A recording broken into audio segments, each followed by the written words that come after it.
Hallo und herzlich willkommen zum nächsten Video. Heute zeige ich euch mal Bitwarden. Mehrfach wurde mir gesagt, du musst das mal ausprobieren oder nutzt es doch mal.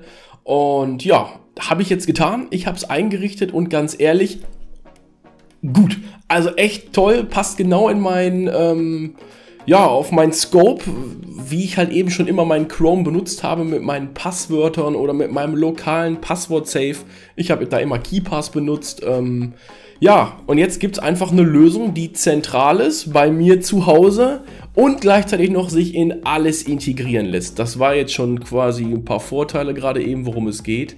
Aber wie immer, ich quatsche jetzt erstmal mit euch, wir schalten um und wir gucken uns das einfach ein bisschen mal zusammen an. Wie immer erst auf der Webseite.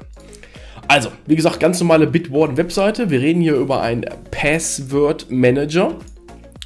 Und eigentlich, was ich persönlich sehr, sehr gut finde, ist, zeigt hier uns die Webseite direkt schon was Interessantes an. Und zwar, es ist browserbasiert und ich kann es halt eben auch auf dem Smartphone bedienen. Und ich sehe hier ein Android- oder Android-Smartphone sowie so ein komisches Apfelgerät. Und das besagt schon so ein bisschen, oh, wir haben so eine Plattformunabhängigkeit. Browser ist auch schon mal gar nicht so verkehrt und ich weiß gar nicht, wo man es sehen kann, wahrscheinlich wenn ich auf Download gehe. Da kommt nämlich für mich jetzt schon der riesen Vorteil. A, es gibt eine Desktop-App, heißt, ich kann mir den Scheiß auf meinem PC installieren. Es gibt eine Browser-Applikation. Geil, brauche ich, wenn ich irgendwo mich registriere, irgendwo einloggen will. Ja, ich will nur einen Button drücken und sozusagen mal sagen, ja, merk dir bitte mein Passwort. Das ist ja der Grund, weswegen ich das jetzt hier bei mir einsetze und auch selber hoste. Aber dazu kommen wir zum Schluss, da ich euch zeige, wie ich das einsetze, damit das Ganze auch Sinn ergibt. Ja, ansonsten, man kann das Ganze ins Handy, Apple, also hier Apfel und Google und so integrieren. Habe ich versucht und habe ich getan. Top. Funktioniert prima. Kann man 1A ins Handy integrieren. Selbst so weit, dass dann auch der Safari oder der Chrome auf dem Endgerät fragt, willst du das Passwort speichern oder dir deine Passwörter vorschlägt, wenn du dich irgendwo einloggen willst. Vorteil natürlich, aber da kommen wir gleich zu eigentlich, deine Passwörter liegen nicht mehr bei Apfel oder bei Google. Ja, ansonsten kann man die ganze Scheiße natürlich auch per Command-Line, also per APIs und sowas da reinballern. Und natürlich Access Web Vault, dass das Ganze über den Browser geht. Also es gibt alle Möglichkeiten, die Passwörter zu ziehen oder Passwörter zu zu pushen dann im Endeffekt. Pushen oder pullen? Pullen ist auch egal. Zu pushen ist egal. Gehen in beide Richtungen. Scheiße kommt rein, Scheiße kommt raus. Sage ich so häufig hier. Ja. Also Passwortmanager. Ganz klar, man kann Passwörter speichern, aber man kann auch Identitäten speichern. Gucken wir uns mal eben das Pricing an. Hier wird unterschieden zwischen Privat und einmal for Business. Und privat ist das Ganze hier auch erstmal kostenlos. Kostenlos heißt aber auch bei denen auf den Servern. Ist jetzt für uns ITler vielleicht nicht das Richtige und das ist auch der Grund, warum ich das natürlich hier bei mir selbst hoste. Seht ihr gleich natürlich, ich teaser mal kurz an. Ihr habt es gerade gesehen. Bild kommt gleich mit der Erklärung. Ich hoste das bei mir selber, was die hier vorschlagen mit diesem 1 Monat gratis für einen Benutzer ist zwar gut, funktioniert auch wahrscheinlich für die Weltbevölkerung toll. Die Passwörter liegen dann aber bei denen. Ist ja egal, die sind natürlich mit Sicherheit verschlüsselt und auch so abgelegt, dass kein anderer rankommt, außer ihr benutzt wieder wie immer euer Standardpasswort Test 1234. Ja, kann ich nur empfehlen. Aber wenn ihr die Passwörter benutzt, dann schickt mir auch mal eure E-Mail-Adresse, dann kann ich ein bisschen mal stöbern und so. Ja, also das hier ist natürlich die Angabe, ne, kostet 0 Pfund, 0 Dollar pro Monat für einen Benutzer privat, allerdings natürlich abgelegt bei denen auf den Servern. Funktioniert aber gut, keine Frage. Unser Ziel ist es natürlich, das Ganze selbst zu hosten. Ja, nochmal, es gibt noch Additional-Funktionen, aber ich brauche jetzt hier keinen Authenticator, kein Two-Factor-Authentification mit über YubiKey oder sowas. Ich brauche es nicht. Und auch hier diese Vault Health Reports. Das ist im Endeffekt nur, der guckt in so Internetdatenbanken, ob euer Passwort oder eure E-Mail-Adresse irgendwo geleakt worden ist. Ob ihr euch irgendwo mal auf irgendeiner Internetseite mal registriert habt, wo eure E-Mail-Adresse und euer Passwort hinterlegt ist. Und ob diese Seiten irgendwann mal irgendwie gehackt worden sind oder sonst was. Und dann wird genau diese E-Mail-Adressen werden dann als geleakt gekennzeichnet. Also dann empfiehlt er euch, ihr solltet euer Passwort ändern. Ihr solltet euren Account dort löschen oder irgendwas in der Richtung. Aber egal. Es gibt aber auch die Variante for Business. Da ist das, glaube ich, auch erstmal für 2 Personen. In der Normalvariante völlig in Ordnung und auch ja, komplett kostenfrei. Aber ab dann, wenn es ja ein bisschen komplizierter wird, also hier sagen die von Teams, also einem Team, einer Organisation, und da heißt es schon $3 pro Benutzer pro Monat. Das könnte sich natürlich läppern. Komm, ich mache mal einen Hochrechnen. 10 Benutzer im Monat, 3 macht $30, im Jahr macht dann ungefähr $360 im Jahr nur für Passwortmanager. Ja, nee. In der selbst gehosteten Variante, so habe ich es zumindest gefunden, und auch nicht die Originalvariante. Irgendein Zuschauer, irgendein Zuseher hat mir auch mal geschickt gehabt, es gibt eine Variante von irgendeinem, was weiß ich, irgendeinen GitHub-Typen, die heißt nämlich Bitwarden RS. Das ist ein Docker-Container und der ja, ist ein bisschen einfach, aber das sehen wir alles im nächsten Video, wenn ich euch die Installation zeige. Egal! So, wir wissen auf jeden Fall jetzt Passwortmanager. Wir wissen auch irgendwo, ich glaube unter Download, gibt es eine Self-Hosted Variante. Keine Ahnung, gucken wir mal. Ich google einmal schnell Bitwarden Docker. Ich habe irgendwie einen Fussel in der Nase. Hub Docker, also ihr seht, es gibt hier einen Docker-Container von Bitwarden, wie man das Ganze ausrollt. Gibt es auch eine Anleitung zu, hier über Help Bitwarden Install On-Premise. Aber dazu kommen wir in einer ganz anderen oder in dem nächsten Video, da zeige ich euch wirklich das komplette Konstrukt, wie es Teaser hier aussieht. Da werden wir das hier nicht benutzen. So, jetzt gehen wir uns das Ganze einfach mal live anschauen. Eine Sekunde mal eben. Da bin ich wieder. Mann, ich hatte gerade irgendwie ein Haar in der Nase von meinem scheiß Köter oder sowas. Oder ein Popel, ich weiß es nicht. Ist auf jeden Fall jetzt weg. Ja, ihr seht, ich habe jetzt Bitwarden bei mir hier selber. Ihr könnt jetzt leider oben natürlich nicht die Adresszeile sehen, aber die lautet bitwarden.dschröd.ddnss.de oder so. Seht ihr sowieso nachher. Da habe ich es mir jetzt on-prem installiert. Wie ich das getan habe, sieht man natürlich kurz hier. Aber das kommen wir später. Und hier könnten wir uns jetzt einfach mal ein Konto erstellen. Ich gehe natürlich jetzt mal nicht in meinen Account rein, nachher sieht man irgendwas. E-Mail-Adresse ist sowieso jedem bekannt. Aber wir sagen jetzt einfach mal Konto erstellen. Ich habe es aktiviert natürlich, dass wir uns jetzt wieder registrieren können. Und jetzt gucken wir an, bleiben wir mal max@muster.de registrieren. Der heißt natürlich auch Max Muster. Wir wählen ein YouTube-gerechtes, sehr schwaches Video. Ne? Ihr kennt das, Test 1, 2, 3, 4 und so. Passwort brauchen wir keins. So. Und dann sagen wir einfach mal absenden. Ja, ich habe ein schwaches Masterpasswort verwenden, das ist klar. Ihr solltet natürlich ein sehr kompliziertes, hochsicherheitstraktes, 36-stelliges Passwort, was man sich sowieso nicht auswendig kennt, irgendwie da hinschreiben. Nee, ganz ehrlich, ihr solltet ein langes Passwort, was Sonderzeichen, groß und klein und Zahlen und so enthaltet, aber immer noch merkbar. Ihr müsst das schon ein paar Mal eingeben. Man kann es ja auch so einstellen, dass man immer wieder alle 15 Minuten rausgeschmissen wird aus der Session und. Deswegen sollte man immer noch ein Passwort haben, was zwar komplex ist, aber immer noch schreibbar ist und nicht irgendwie hier Wurstfinger-Gedönse, Passwort bringt nichts. Deswegen euer Masterpasswort soll immer noch schreibbar sein. So. Dann logge ich mich mal ein hier in unseren Account, was wir gerade eben erstellt haben. So, ihr seht, das ist die ganz normale Web-Vault-Oberfläche und das ist auch theoretisch alles.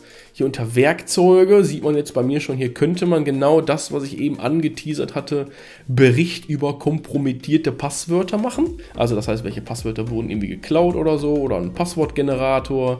Ist hier auch noch bei, aber interessant ist natürlich hier zum Beispiel einfach einen Eintrag hinzuzufügen. Das heißt, es handelt sich hier um eine Anmeldung. Man kann zum Beispiel auch Kreditkarten oder Identitäten hier hinterlegen. Wir machen jetzt mal eine Anmeldung und wir schreiben jetzt hier mal hin YouTube. Ich habe jetzt keinen Ordner, also würde ich jetzt natürlich in meinen Media-Ordner oder sowas reinschmeißen. Und mein Benutzername wäre ja in der Regel sozusagen bei YouTube meine E-Mail-Adresse und mein Passwort. Aber das ist natürlich nur gut, wenn ich jetzt irgendwie was selber per Hand hinterlege. Wenn ich mein YouTube-Passwort speichern will, dann wäre es natürlich viel einfacher, wenn ich eine Applikation habe, die mir in meinem Browser das immer vorschlägt. Und genau das gibt es natürlich. Und das ist hier auf der Seite von Bitwarden unter Download.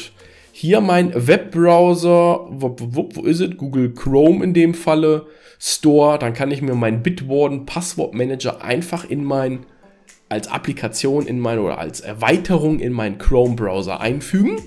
Und dann öffne ich das mal wenn ihr oben auf eure Symbolchen klickt, dann habt ihr hier sozusagen ein Kästchen, was dann automatisch aktiv ist. Ihr seht es jetzt, glaube ich, leider nicht, aber hier oben ist ein kleines Zahnrad, ganz oben. Und wenn ich da drauf klicke, da kann ich dann meinen eigenen Server anmelden. Und hier steht schon bitwarden.deschröd.ddnss.de und da habe ich den angegeben. Und dann drücke ich hier auf Speichern, auf Anmelden und dann kann ich mich mit meinem max@muster.de Account und meinem Master-Passwort hier anmelden. Bumm. Und bin angemeldet. Ja, er sagt jetzt gerade keine Einträge vorhanden, aber egal. Jetzt bin ich mit meinem Browser, mit der Bitwarden-Applikation auf meinem Server eingeloggt. Und immer wenn ich mich jetzt irgendwo einlogge oder neu registriere, wird der mich fragen, möchtest du, dass ich dein Passwort direkt in deinem Vault speichere? So wie ihr das von Chrome kennt. Mit dem Unterschied, bei Chrome, der es automatisch macht, wird das bei Google gespeichert. Gibt auch noch ein paar andere Sachen, aber so ist es dann jetzt bei euch. Genau, aber ihr seht, man kann Kreditkarten hinterlegen. Ich kann mal gucken, wenn ich hier Karte anmelde, ja, Karteninhaber, Marke, Ablaufmonat. Also genau das, was der Browser auch automatisch kann. Identitäten, also wenn ich hier irgendwie unter Identität bin, dass ihr, wenn ihr irgendwelche Lieferanschriften oder Rechnungsanschriften habt, die euer Browser immer automatisch gespeichert hat, kann der hier auch. Keine Frage. Ja, ansonsten, man kann eine Organisation anlegen, das heißt, sagen wir mal, keine Ahnung, ihr legt halt irgendwie für eure private Firma an oder sowas, dann kann man das Ganze so ein bisschen unterteilen, vielleicht auch teamsübergreifend, da funktioniert das echt schon ganz gut. Ja gut, ein paar Einstellungen hier, ne, dass man nochmal sein Passwort ändern kann, eine Two-Factor-Authentifizierung und. Aber, was ich euch noch zeigen wollte ist, ich bin natürlich auch, weil ich es ja on-premise betreibe, mein eigener Herr und deswegen auch mein eigener Admin. Das heißt, es gibt eine Admin-Oberfläche. Hier ist natürlich auch ein Passwort von mir drin. Und dann seht ihr hier schon, dass ich hier auch Bitwarden RS installiert habe. Wie gesagt, nächstes Video, wo man das hier erklärt. Und da hat man genau diese Admin-Oberfläche und da kann man natürlich dann alles auch schön direkt auf einer Admin-GUI einstellen und nicht nur in irgendwelchen komischen Konfigurationen, wie es bei der normalen Bitwarden-Installation ist. Deswegen kann ich das hier nur empfehlen, dieses Bitwarden RS zu nutzen, weil es ist definitiv administrationstechnisch viel besser. Ja gut, ich gehe jetzt nicht durch die ganzen Optionen hier durch, das wäre echt zu viel, aber hier kann man halt eben aus Admin-Sicht noch einiges einstellen. Hier kann man unter Benutzer auch die ganzen Benutzer dann aktivieren, deaktivieren. Ihr seht, ich habe hier 619 Items hinterlegt und ja, damit kann man auch die ganzen Benutzer dann löschen, hinzufügen. Also für die Familie oder für, was weiß ich, wenn ihr mehrere Accounts habt, irgendwie einen beruflichen, einen privaten und einen für eure Schmuddelsachen oder so, dann könnt ihr das hier drüber auch machen. Unser Max Muster kann ich natürlich auch hier löschen. Fragt mich, ich muss eingeben max@muster.de und dann ist der Account gelöscht und dann ist der ganz mal weg. Ich bin ja hier schließlich Admin. Genau, hier bei Diagnostik, glaube ich, dasselbe nochmal. Ne, hier ist wirklich, geht es dem Server gut, sind die Versionen in Ordnung und. So, kommen wir jetzt einmal zu dem Interessanten, denn wir sind ja hier so eine Art Technik-Channel. Wie habe ich das Ganze bei mir jetzt zu Hause eingerichtet? Erstmal grundlegend, warum? Die Scheiße ist jetzt bei mir zu Hause. Meine Passwörter sind hier. Das ist der große Vorteil, weswegen ich das mache. Ne, und dazu noch, additional dazu ist, ich kann es mit meinem Endgerät, ich habe einen Apfel, benutzen, ich kann es mit meinem Browser benutzen, ich kann es mit der Applikation auf meinem PC benutzen, ich kann es mit der Applikation auf meinem Mac benutzen oder überall, was man sich so vorstellen kann oder über die CLI, wenn es unbedingt sein muss, da kann ich es auch benutzen. Und gleichzeitig, es ist bei mir hier verdammte Scheiße zu Hause. Meine Passwörter liegen verschlüsselt bei mir und nirgendwo anders. Das ist der Hauptgrund oder die zwei Hauptgründe, weswegen ich das so mache. Und was mache ich dir? Ihr seht ja meine Fritzbox, die ist irgendwie ein bisschen schwarz geworden, aber ich habe nichts Besseres gefunden. Und ich mache hier lediglich einen 443 und einen 80, ne, ich gebe hier auch mal irgendwie HTTP ein, auf mein Traffic. Ja, bei mir zu Hause läuft hinter meinem Traffic noch mehr, aber jetzt, das ist zur Veranschaulichung, dass hinter dem Traffic mein Reverse Proxy, der Bitwarden läuft und auch ein Portainer, einfach weil ich bin so ein Freund von GUIs, ihr kennt es ja. Und so greife ich sozusagen direkt auf meinen Bitwarden zu mit dem Reverse Proxy. Vorteil davon ist, mein Traffic ist wesentlich flexibler da drin, wenn es darum geht, Zertifikate, die natürlich für Bitwarden wichtig sind, zu aktualisieren oder aktuell zu halten. Und ja, da ich sowieso mehrere Sachen hinter 443 laufen habe, ist der Reverse Proxy in dem Falle einfach das Richtige. Jetzt zum Teaser dabei. Genau dieses Konstrukt möchte ich euch in dem nächsten Video zeigen, wie man das Ganze installiert. Meinetwegen auch, wie man es auf einem Raspberry Pi macht oder wie man es wie auch bei mir hier auf meinem Proxmox APU-Board macht im Endeffekt.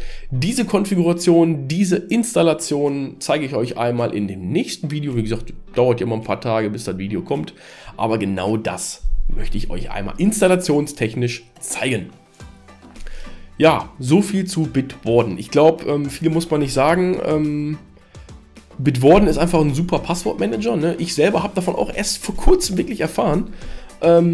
Aber dadurch, dass ich selber festgestellt habe, es lässt sich einfach in alles integrieren. Also jegliches Endgerät, Applikation oder sonst was kann man Bitwarden hereinkristallisieren. Und zweitens, endlich bei mir. Endlich bei mir zu Hause oder bei mir auf dem Server, das geht ja auch noch meinetwegen, aber nicht irgendwo, wo ich nicht weiß, wo es ist. Und es integriert sich einfach genauso wie das normale im Chrome oder im Firefox. Da geht es ja natürlich auch, lässt sich das wunderbar integrieren. Das sind so echt die Punkte, wo ich sofort gesagt habe, geil, brauche ich. Keine Frage, nicht jeder kann das zu Hause bei sich hosten. Theoretisch, jeder kann einen Raspberry bei sich zu Hause betreiben, der wird ja an dem Strom nicht sterben. Und für die Leute, die vielleicht nicht irgendeine Telekom-Rotze oder so ein Vodafone-Drecksgerät haben, irgendwie, die können auch ein Port-Forward machen.